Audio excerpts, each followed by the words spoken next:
Hello, my name is Karline Moeller, and I'm the founder of Art Frankly. I'd like to introduce you to Ellie, my co host. Ellie is the founder of Hayworth Consultancy, an art consultancy committed to promoting intrepid ideas at the intersection of art and design. Today, we are chatting with Christina Salmastrelli. Christina is the US Regional Managing Director of Ramsay Fairs, working on events such as VOLTA and the Affordable Art Fair.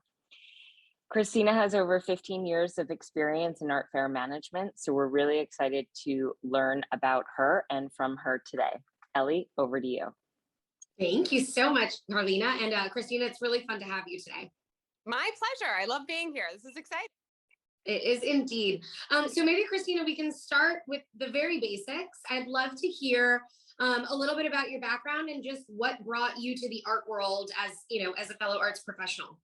Yeah, absolutely. So I actually started in college, Colgate University, as a chemistry major. And my freshman year, I took a class 1950 to modern art. So it was like really short period of time, and I fell in love. I went home like I've never wanted to go to class that much. I need to find out more. And so I switched to art history. And by my senior year of college, I said, where do I want to be? And I want to be in museums. To me, museums were the place that I went to growing up to learn. And they were constantly changing because there's new exhibitions. So I entered NYU grad program for museum studies in 2005. And then 2006, I needed a job. My parents were like, earn your way now. Well, I was finishing my second year, I fell upon art fairs. I didn't even know that art fairs existed, and I was hooked. I started Stanford Smith and Associates, and there I worked on the Outsider Art Fair. I worked on the ADA, the art show. I worked on the print fair, and basically we had 9 fairs a year, and I couldn't get enough of it. And so then I came upon Ramsay Fairs, which had a more international tilt, and so I moved there.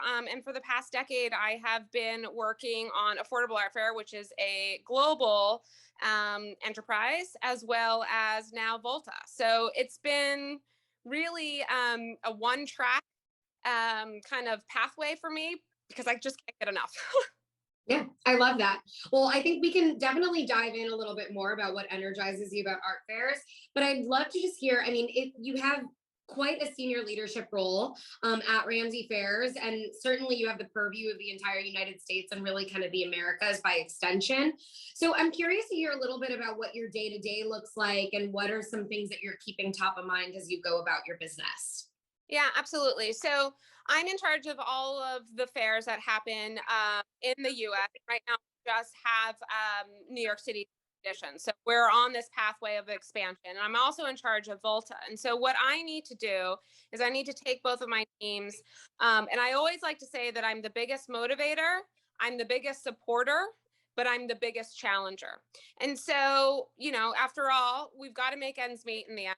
So we're a business. So how can we mold these creative ideas, get each fair to that next level in terms of visitors or collectors or art presentations at the same time as paying our bills and making sure that everything meets and we can continue to invest in the future, and really spread kind of affordable and also spread VOLTA.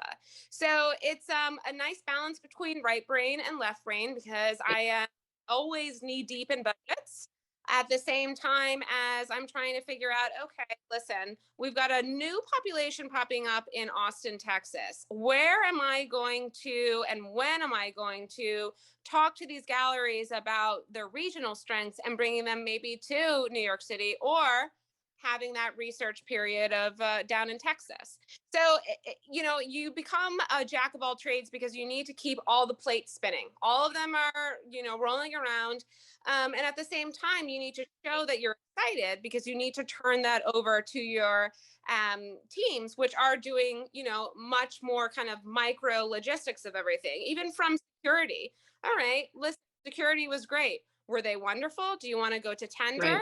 Or do you want to up kind of their expectations of roles and responsibilities? So it's a fun kind of back and forth between operations and creativity that I spend every day with.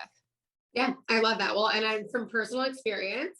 I know that you not only are doing everything, at this kind of like very high bird's eye view, but you've quite literally helped me package artwork off the walls of the Affordable Art Fair. So I would say you're quite hands-on, Christina. No, the core of myself is a very nosy lady. And so if I can do it and if I can help, I'm going to do it because it's going to be a fun conversation. I'm going to find out something new. Yeah, I very much, I can respect that. And I certainly think that we have maybe that in common. Yeah. You've alluded a little bit to some of the things that energize you about the art fair market. I love this idea that it becomes kind of a mecca where everybody, you have the collector, you have all these different kind of stakeholders meeting at the art fair being the hub. Tell us a little bit about what kind of drives your passion for the art fair sector, particularly for contemporary art fairs, I think. Yeah, well, so what you're doing, especially in the contemporary art world, is you're trying to show things for the first time. So art fairs are a great place rather than a gallery space to show new work or to show a new kind of project from a selective or an interested artist because you're going to get the most bang for your buck. So the idea that we are the facilitator for that we are the ones that are going to try and make sure that the collectors has the most, easy experience getting into the fair so that their buildup is positive, or the press or the gallerist, so we have all of these different avenues that we can control about this one thing. And we're not just trying to surprise one entity. We're trying to surprise the museums, the collectors, also other artists for inspiration, also other galleries. So the idea that we can organize that and facilitate that's what still excites me. And it's a very operational thing. You might not think that it's a big deal, but when you see trash on the floor, you pick that up. Because again, that whole entrance, that whole idea that collector or that curator or that new visitor, you want them to walk through and just have this breath. And then they're going to see, and that forever, that first time that they saw something amazing is always going to be associated with your fair. Yeah. And it's very timely. So I think there's this kind of incentivized, people are there for a reason, and you have kind of a brief moment to catch their attention, to your point. So I could see that being a very kind of exciting enterprise as well. Yeah. Christina, are there any trends that you're seeing or forecasting for 2022 across the board?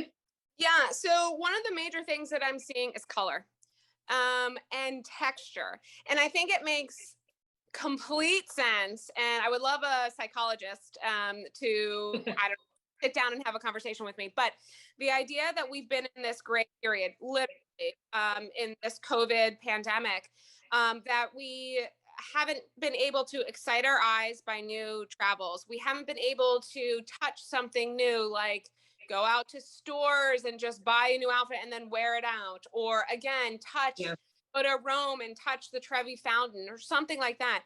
So people need that excitement through their artwork. And because we're in our homes all the time, and yes, that is lessening month by month, day by day, which we're so thankful for, and travel is coming back, but I'm seeing it. And I think color is the best way to excite your mind, bring joy to your mind. And then texture is another way for you to feel. So you are trying to feel something through artwork. And that also speaks to what is being produced, which makes me think of the trends that I'm seeing in artists. And artists want to feel. Artists need some kind of tactile satisfaction. And the traditional ways of not doing it right now, because obviously we need something new and we need something out of the box to distract us or to brighten our days, because we don't have normal things that we normally have because we're in a pandemic. So texture and color. I love that. I love color, and I'm a huge fan of texture. So I'm happy to hear that the market is reflecting those personal interests. I'd also love to hear just a little bit, before we turn our conversation to a bit more just kind of general professional practice. We are hearing and seeing, and I think I personally have experienced an expansion of the definition of what a gallery is and what a dealer is. And so the market is starting to become a little bit more, I would say, both hybrid and a bit more accepting of alternative models. Is that something you're seeing in your experience? How are you guys navigating the kind of evolving dynamics? Yeah, absolutely. We're seeing that through all of our fairs globally, not just in the States. We have to take steps forward with them. We're holding their hands, they're holding our hands. We've got to, number one, take care of the artist, first and foremost. No matter how the artist wants to present themselves, whether it's by him or herself, an artist collective, or the traditional gallery, whether that gallery is just online or has a brick and mortar space, that creativity needs to continue. So that's number one. We need to keep up that creativity. We need to keep that sponsorship going, that dedication, that motivation for those people that have those creative minds. Number two, we need to see now two different models here, because we have affordable art fair and then let's take VOLTA. Affordable art fair, again, at the very definition of it is to democratize the art world. And rather than the fairs where everyone from around the world comes into it or to that place, said Miami, Basel, Hong Kong, etc. We are going into that city and we want to turn those art maybe lovers into collectors. So that mission statement is very different. So with affordable art fair, what we need to then test is market and see what they like, what they're most interested in. Are they interested in talking directly to artists? Are they interested in talking directly to galleries? What is that mission? Fair. So that really is what's going to define kind of the future of affordable and how we go through that. With VOLTA itself, you know, it's a bit different because we're dealing with very high-end contemporary works and those galleries. And so there we need to be a little bit more cautious of how we build our house and how that foundation stays. So, you know, in the world of babies and pediatricians, as they always say, the longer something's been around, the better you know that it works and that it's good practice. So that foundation is a little bit different. So we still want to focus on that gallery support, gallery sponsorship from us, and that gallery nurturing. Well, I respect that though, because it sounds to me like you have your eye on both. I think there's an evolving model with the artist as entrepreneur in a lot of cases. And certainly I think, you know, people don't often like to use the word brokerage in the art world, but you know, dealers do function in a lot of ways as brokers as well as representation. So I appreciate that there is an opportunity to kind of nurture those kind of businesses, but I also do think that we can't cannibalize an amazing gallery market that has been in the, you know, established for years and years. So I can very much respect that. So yeah, and that is why we take time with this. We're not against change. There's nothing that we have to change, but we have to change with time. And so you can see from those both ends how we're going to do that and how we approach it. But if we don't have the support of that company that's out there, that company that is trending, that company that's bringing the most creative new artworks, then where are we? So again, gotta go with the seasons. Yeah, no, I think that makes perfect sense. And I think this is kind of a nice segue. So we do love to round up these interviews with talking just more general professional practice. I think one of the things that immediately clicks between us is I think you're a very astute businesswoman, and so I very much enjoy these conversations. What is one kind of professional practice insight that you would offer to someone aspiring to get into the art world? Yeah, number one, it's listen. It's listen to do two things: listen to learn and listen to change. So what you need to do is that when you start in the art world, you need to watch and listen how things are done, and then you need to change them. So you're going to figure out what things are steadfast and true, and what are those kind of KPIs or pillars that wherever you work on have built their foundations on. Of course. Okay. Now, let's not move those pillars. Let's not focus on those pillars. Let's focus on those small things that you're like, you know what? I think we can do better. Let me try and make it a more efficient. Let me try and bring another creative edge. Let me try and have a different angle. And that's what you need to do. And that's where you kind of thread that needle, where you listen to learn, but listen to change. Because I have never wanted to hire anyone or work with anyone that I've always had this rule: hire and work with people that are smarter than me, because I want to learn too.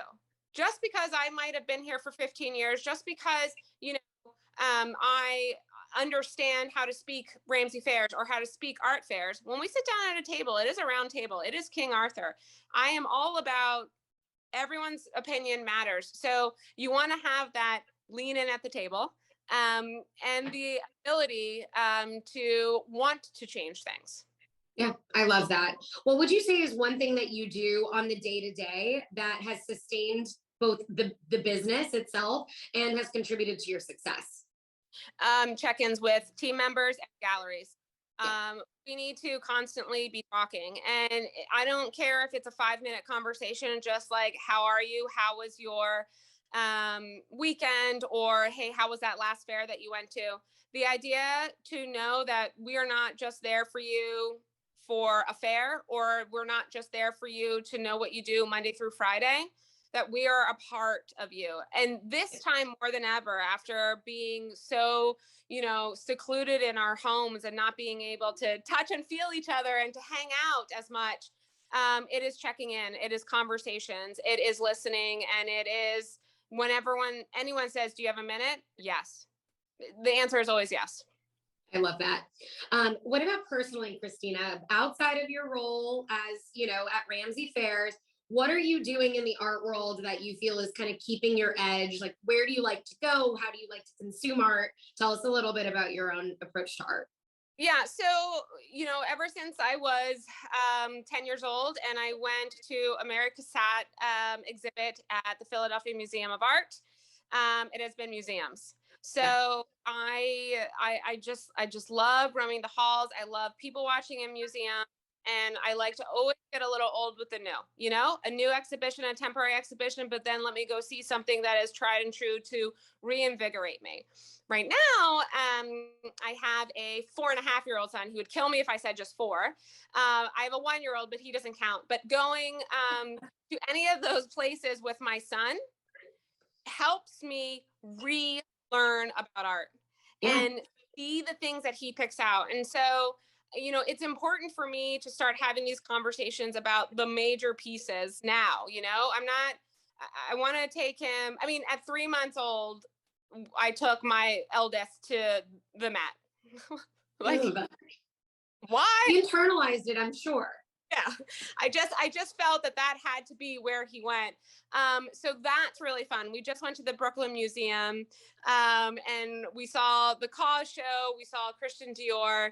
And then we saw the Obama portraits. And so 3 different things, but 3 really fun things that my son picked out. And that's been really helping me get back to the basics of, do you know how long this took? Do you know how much practice it took? And sometimes we forget that, even in the contemporary art world, when we forget how many times Picasso had to practice to get where he felt he was at that peak.